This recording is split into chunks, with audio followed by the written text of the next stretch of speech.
Yan. May plural ba? Siyempre. Oh. Oh, mas konti. Both.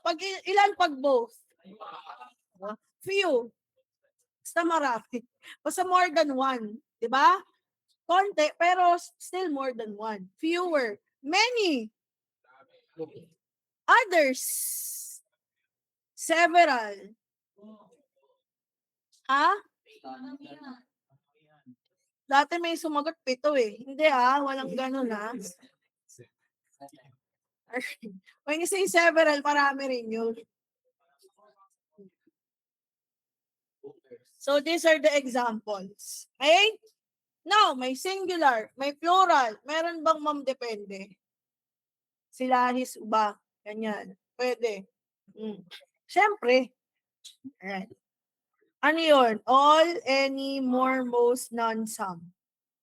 This is the rule.